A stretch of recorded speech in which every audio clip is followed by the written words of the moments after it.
ஓம் வாகர்தாயிவ சம்பிருத்தௌ வாகர்த்த பிரதிபத்தையே ஜெகதப்பிதரௌ வந்தே பார்வதி பரமேஸ்வரௌ.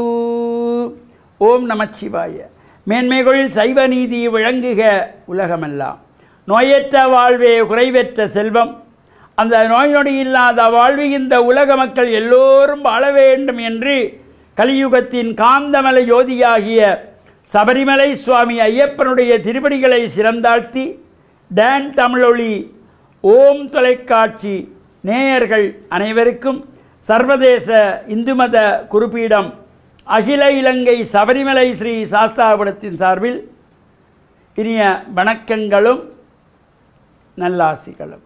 இன்றும் மங்களகரமான விஸ்வாவசு வருஷம் ஆடி மாதம் 10ஆம் நாள் 26/7/2025 சனிக்கிழமை.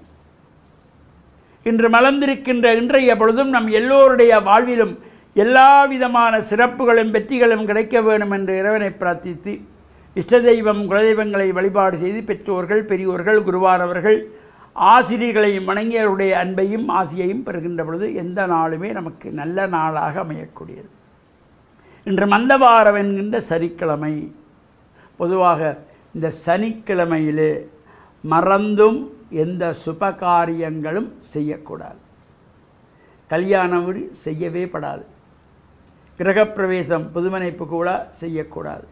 ஒரு ஆலயத்திலே கும்பாபிஷேகம் செய்யக்கூடாது. திருமண பேச்சு பேசவே படாது. ஜாதக பொருத்தம் பார்க்கப்படாது. இந்த சனிக்கிழமை மந்தவாரம். எந்த சுபகாரியங்களுக்கும் ஒதுக்கப்பட்ட நாள். இந்த சனிக்கிழமையிலே எண்ணெய் வைத்து ஸ்நானம் செய்து சனீஸ்வர பகவானை வழிபாடு செய்வது, சனீஸ்வர பகவானுக்கு எள்ளெண்ணெய் தீபங்கள் ஏற்றி வழிபாடு செய்வது, எள்ளு சாதம் நிவேதனம் வைத்து காக்கைக்கு உணவாக கொடுப்பது, அவ்வாறு அந்த இறை வழிபாடுகளோடு சனீஸ்வர பகவானுடைய வழிபாடும் நாம் எண்ணெய் ஸ்நானமும் மிக முக்கியம். இதைத்தான் தமிழ் மூதாட்டி ஔவை அழகாக சொன்னாள். அறம் செய்ய விரும்பு ஆறுவது சினம் என்று ஒவ்வொன்றாக சொல்லி சனி நீராடு. சனிக்கிழமையிலே எண்ணெய் வைத்து ஸ்நானம் செய்ய வேண்டும்.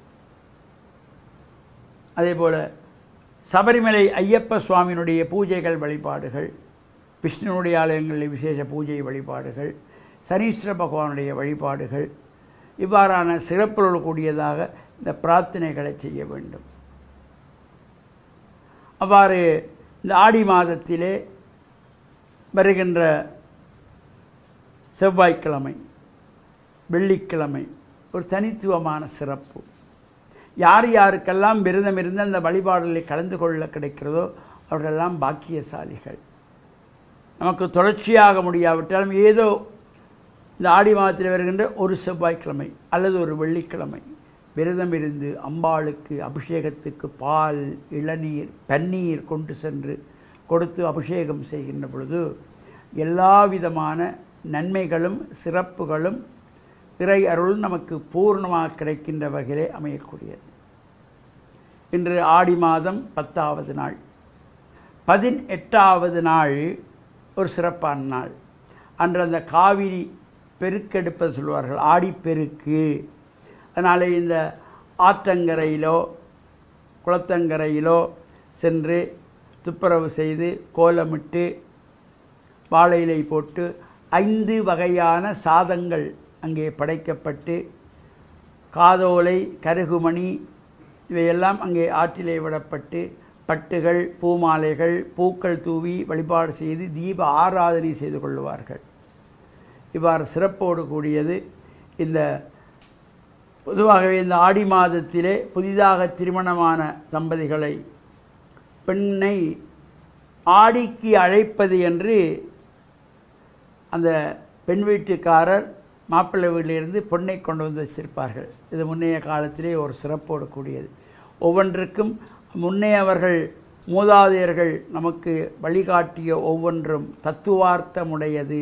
அது நம்பிக்கை உள்ளவர்களுக்கு நல்ல பலனை தரும் என்ற நல்ல சிந்தனையோடு இந்த ஆடி மாதத்தின் சிறப்புகளை தொடர்ந்தும் சிந்திப்போம் என்று கூறி டான் தமிழொலி ஓம் தொலைக்காட்சி நேயர்கள் அனைவருக்கும் சர்வதேச இந்து மத குறிப்பீடம் அகில இலங்கை சபரிமலை ஸ்ரீ சாஸ்தாபுரத்தின் சார்பில் நல்ல ஆசிகளை கூறிக்கொள்வதில் மனமகிழ்வு கொள்கிறோம். சர்வே ஜனாக சுக்கினோ பவந்து சமஸ்த மங்களானி சந்து சுபம்.